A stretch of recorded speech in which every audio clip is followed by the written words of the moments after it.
Hi, today we're going to be studying Proverbs 8 as we go through practical Proverbs for the older student. And this is one of my favorite chapters of Proverbs because here we see Jesus. We see Jesus very clearly in Proverbs chapter 8. So we called it a proverbial puzzle. I'm going to give you the answer to the puzzle. The answer is that Jesus is the personification of wisdom. He is wisdom personified, wisdom given human characteristics. And so read chapter 8 of Proverbs, thinking whenever it says wisdom, think about Jesus. Does not Jesus call to everybody? He came to save all mankind. Each and every one of us have the opportunity to know Christ, and understanding lift up his voice. He wants us to understand. On top of the heights beside the way where the paths meet, Jesus takes his stand. Beside the gates, at the opening of the city, at the entrance of the doors, he cries out to all men, "O men, I call. My voice is to the sons of men." I was speaking at a college this morning, and I was reminded, and I spoke to the kids about this, that God looks down. Sometimes we probably feel like it looked like a bunch of little ants down here running around. But as I look down at a bunch of ants, the leap that those ants would have to make to understand me is the same distance that I would have to leap to even begin to understand God. And so just as God sent Jesus down to our level, it would be like us going and taking the form of an ant. Wow. And loving them and dying for them. And yet Jesus died for us, for all mankind. I'm calling out to mankind.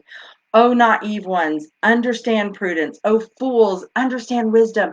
We're all ignorant. We all are don't know. We're naive, but let's find out. Let's figure this out. Let's find what truth is. And truth will stand for its own. Listen, for I will speak noble things, and the opening of my lips will reveal right things. Jesus says, listen to me. I will speak noble things. Jesus says, for my mouth will utter truth. Jesus is the way, the truth, and the life. No one comes to the Father except through him. And wickedness is an abomination to my lips. If it's purity, if it's truth, it can't also be abomination or lies or untruth or wickedness. They're antithesis. They're against each other. All the utterances of my mouth are in righteousness. All the utterances of Jesus's mouth is in righteousness. There's nothing crooked or perverted in my words, Jesus's words. They're all straightforward to him who understands, and right to those who find knowledge. Take Jesus's instruction and find knowledge. And knowledge rather than choicest, take my instruction and not silver, and knowledge rather than choicest gold. For wisdom is Jesus is better than jewels, and all the desirable things cannot compare with wisdom. Knowing Jesus, it's eternal, it's forever. And I'm going to skip some. It's just powerful. Go through, continue to think about Jesus. Jesus, dwell with prudence, and Jesus, find knowledge and discretion. But down at verse 22, it begins, the Lord possessed me at the beginning of his way, before his works of old. Jesus was at the beginning. Let's look over at John. John 1 says this, in the beginning was the Word, and the Word was with God, and the Word was God. He was in the beginning with God. All things came into being through him, and apart from him, nothing came into being that has come into being. In him was life, and the life was the light of men. Go over to Colossians chapter 1, and we see that again. We see that in Colossians chapter 1, Galatians, Ephesians, Philippians, Colossians. I'm going to get there yet. For by verse 16, for by him all things were created, both in the heavens and on earth, visible and invisible, whether thrones or dominions or rulers or authorities. All things have been created through him and for him. He is before all things, and in him all things hold together. And we see here that he was with God before the beginning. From everlasting I was established. Jesus was established. God knew before time even began that he would have to send Jesus Christ, his son. From the beginning, from the earliest times of the earth, when there was no depth, Jesus, was brought forth.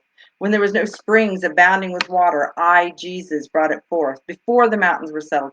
Read through that, see that Jesus was there at the beginning of creation. He is wisdom. Wisdom is the very essence and character of God. It is Jesus.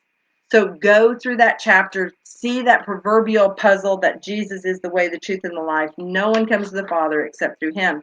And then over in your book, on the second page, there's some New Testament verses that answer this Old Testament riddle. And you can use a concordance with this. See if you can find, another thing you can do is go to Bible Gateway and put this into Bible Gateway, and it'll pull up some verses.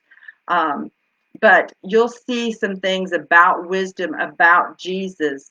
Dwell on these things, think on these things, contemplate these things, and know that they are truth. And pray, God, if this is true, what do I need to do with it in my life? Make it apply to you. The Bible is practical. Knowing Jesus is practical. It has to do with every area of our life because God cares about every area of your life. Thank you. And I just pray that this will be a blessing in your life today.